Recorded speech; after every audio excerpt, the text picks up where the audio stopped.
Hey guys, I'm Jeff with the Embroidery Nerd, and today we will be talking about Pulse DG16, and we'll be working in the composer level.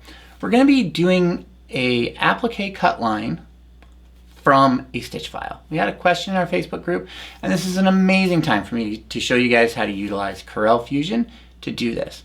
So let's go ahead and get started. Now the first thing I did was I created a stitch file, and I named it Mary, and I put it in my downloads folder actually. And we're going to open up that stitch file. So it's Mary1 and it's a DST. We'll go ahead and hit open. And you can see here that we have our stitch file. The letters are all aligned and it is all set. Now, the problem that we have is we can't export this as a SVG, but we actually can. So to do that, we need to make sure that we have a trim on every letter, right? And our start and stop points are directly on top of each other. This is going to help us when we get into the Drawfusion, and make sure all of our objects are close and there's not really any run stitches in them. It'll help us later as we move through the process.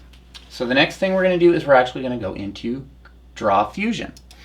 We'll click on that and it's going to take the objects that we created, but first it's going to ask us these questions, and it says when adding artwork from Drawfusion. So this is going to be if we add artwork and then we are moving it back into the digitizing software. Since we're going the opposite direction, we can just go ahead and hit OK. That brings us to this screen here, and now you can see we have these vector shapes that are made from that stitch line. We do have something that we need to clean up here on the E, and that is that these two objects here are attached. And you can see we actually have an extra node right here. So that means that there were some travel stitches in here, and we just need to clean this up. On the rest of the letters, we don't have that. So we really only need to focus on the E, and then just a couple small steps, and we can get to our cut file. The first thing I'm going to do is I'm going to go over here into Node Edit, and I'm going to select this node right there, and I'm going to break it apart so that I can start deleting these nodes and looking at where this is all going. So what we need to do is we need to get this separate, and that's not the line I wanted to move. We need to get this to where we only have one outline going around.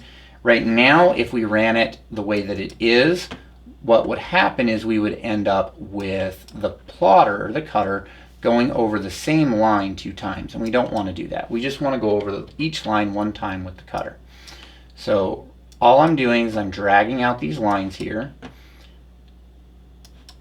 and I'm going to be deleting these nodes. And we're going to come to right here, and pretty soon we're going to hit that last node, which is that one right there that we need to do. And I'm going to take that and I'm going to break that apart right there. So now all of these nodes here, whoops, wrong one. All of these nodes go in this direction, can just be deleted. And we'll grab all of those at once. We'll grab that one. And we'll grab from there to there, and we can delete those. So now we're only going around that outside line once. This appears to be a separate section. We'll address that here in just a minute. And this right here, we need to break this line apart as well. And we'll delete those 2 nodes. So now that node ends there, and we're up here. Now, with the reason why this is the way it is the software is breaking up the stitch file and it's turning it into objects. It's seeing this as a run stitch, so it's creating a object line where the run stitch is. So all of these extra lines that we're pulling out are actually the travel stitches to move from here. It moved around out this side, then it jumped over here, and it moved a little bit here, and then it ran around that circle. So what we're doing is we're deleting those travel stitch nodes, and then we'll close up the objects. So I'll grab here, and I'm going to start separating out the nodes here. So if you're able to get this initially to where there are no travel stitches in here, it'll make this process a lot faster. And it just kind of depends on who digitized it. It's not a difficult process, it just takes a little bit of time. We'll keep going here, that one, and I'm just separating them out. And if I accidentally grab the wrong node on the wrong line, it's easy. I can just hit the Control Z button to undo and fix it. So we hit that node right there, and that one I actually want to break apart. So now this line, I'm going to delete that, not that one. Simple, just hit Control Z. So now I'm going to delete the wrong node again. That's okay. We'll grab a different node. Let's try that one. That one's the right one. So I'm just going to go and I'll hold down Shift and I'll click, and that'll select all the nodes along that line. And then I'm going to take these two nodes and I'm going to join them together. So now that object is a closed circle. This object and this object, these two objects here, these I need to go in and I need to combine them first. So I'm going to click on that button right there to combine the two objects. And now I'm going to go into Node Edit, and you can see how they are all connected. I've got my nodes for both objects. So I can select here and I can join those nodes there, and then I can join these two nodes here. And now I have a singular object. And you can see this right here. This shows that it's a closed shape. If I select another shape here, like this one, it is also a closed shape. This one here is not a closed shape. It has that check mark there. So if I click that check mark, it'll close the shape. Let's just go and clean up this letter right here for a second, and it's just that right there. So now I can hit close shape and it'll finish off that. The R is also a closed shape and the Y is a closed shape. So the next thing I'm going to do is, you can see some of these edges here are a little bit jagged, and running that in the plotter, it's going to treat each one of those like a straight line. So I want to reduce the nodes and make it a little bit smoother with less nodes and lines for the plotter to follow. So to do that, it's easy. I'm again in Node Edit, and I selected all of the nodes, and I'm going to change the smoothness. And as you can see, as I adjust this, the nodes are appearing and disappearing. So I can kind of choose how many I want it to go. And what I'm looking for is, I'm looking for it to change. If I go here all the way to the end, you can see how I'm starting to get kind of two lines right there. So that means it's not following the same path. If I back up a little bit here, a few, so right about there, you can see that there's not too many nodes and it's not too many additional lines. And so I can finish, and now that's done. We'll go ahead and I'll do these other letters really quick. And it is just the same thing for each letter. I'm going to select all of the nodes and I'm going to reduce them.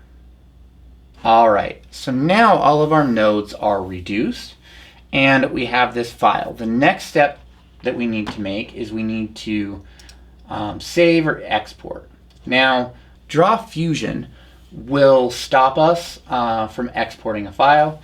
So the easiest way that we can achieve this is we can just go up here and we can go to File, and we can save this, and we'll save it as Mary2.cdr, and we'll just save it as a Corel file. And now we can go ahead and go back here. We can go File and Switch. And again, we didn't really make that many changes, so we can just hit OK, and we'll go back to our stitch file, which is here. And now we can go over to Corel, and we can open, and we'll go again to my downloads, and we'll look for Mary2.cdr right there, and I can open it, and it says it's currently in use because I do have it open still in Drawfusion because it's integrated. So now that I have it in here, I can do any other manipulations that I might need to do to it. If you need to add an offset, you can add an offset. Pretty much any other thing that you can do. I am looking at this E, and there is one thing I want to fix right here, and that is this node right here. You can see how it's really squared off, and I'm just going to kind of smooth that node out, and I can do that to any of the other letters. This should be close enough for a single project or two so that you guys can get this over to an applique cutter and you can cut it, and then you can move on with your project.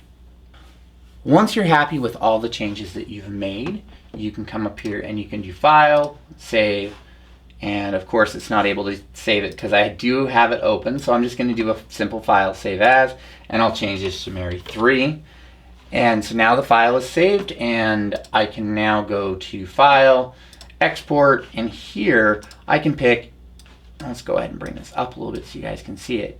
Here I can pick any format that I need for my plotter. With a lot of the home machines, it's like an SVG, so I could save it as an SVG as well, or export it into any of the other formats that I might need. This is also handy if you want to do some like art with the project and you want to use this as an outline. Once I'm happy with that, I can hit export and I can make my changes, and now I'm done. If we go back over to Corel, I can simply just close Drawfusion now, my Drawfusion window, and I don't want to save any of the changes I've made to it. And I can go ahead and close out this file and send it to the machine.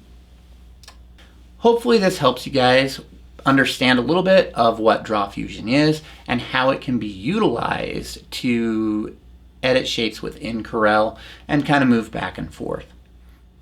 If you guys enjoyed this video, please give us a like and subscribe. You can also go over and join us on our Facebook group, or you can jump over to Discord and join our conversation. Thank you guys, and I'll catch you next time.